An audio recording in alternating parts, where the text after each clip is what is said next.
নামাজের পূর্বে নিয়ত না হয়তো পড়া যাবে কিনা? নামাজের পূর্বে নিয়ত করা সুন্নত না ফরজ? জানেন না আপনারা? নামাজের আগে নিয়ত করাটা এটা কি সুন্নত না ফরজ? ফরজ। ইন্নামাল আমালু বিন্নিয়াত। নামাজের ফরজের মধ্যে একটা হলো নিয়ত করা, শুনেন নাই? নিয়ত করা ফরজ। নিয়ত করা ফরজ, নিয়ত বলা ফরজ না। নিয়ত বলা মুখ দিয়া হয়, আর নিয়ত করাটা মন দিয়া হয়। নিয়ত করাটা কি দিয়া হয়, আর নিয়ত বলে কি দিয়া?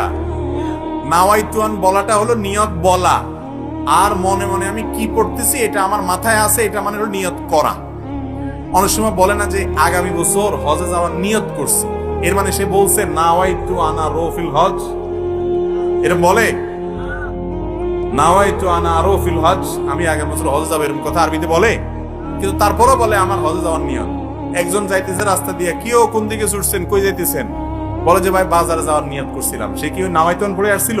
আচ্ছা, নামাজের সময় আপনি নাওয়াইতুন করছেন, বুঝলাম। আপনি যখন কাউকে 10 টাকা দান করতেছেন, এটা একটা ইবাদত কি ইবাদত না? ইন্নামাল আমালু বিন্নিয়াত। সমস্ত আমলই যখন নিয়তের উপর নির্ভর করে। শুধু নামাজের ক্ষেত্রে শুধু নাওয়াইতুন পড়তেছেন, দানের সময় কেন বলতেছেন না নাওয়াইতু আন আতাসাদ্দাকা 10 টাকা আরবিতে, যে আমি 10 টাকা দান করলাম, এরকম কি বলেন আপনি? তাহলে সেটা দান হয় কি হয় না? আপনার নিয়ত আছে মনে মনে, আল্লাহ তোমার খুশি করার জন্য আমি এই মানুষটাকে 10 টাকা দিলাম, বাস আল্লাহ তাআলা সব দিয়ে দিবেন। তো যে আল্লাহ এটা বুঝে, আল্লাহ নামাজটা বুঝে না? তাহলে বোঝা গেল নামাজের মধ্যে নিয়ত করা ফরজ, কিন্তু সেটা মনে মনে ইন্টেনশন থাকলে, ইচ্ছা থাকলেই চলবে না। মনের ইচ্ছাটাই হলো নিয়ত। আপনি কি নামাজ পড়তেছেন এটা মাথায় থাকলে চলবে, মুখে নাওয়াইতুন পড়ার দরকার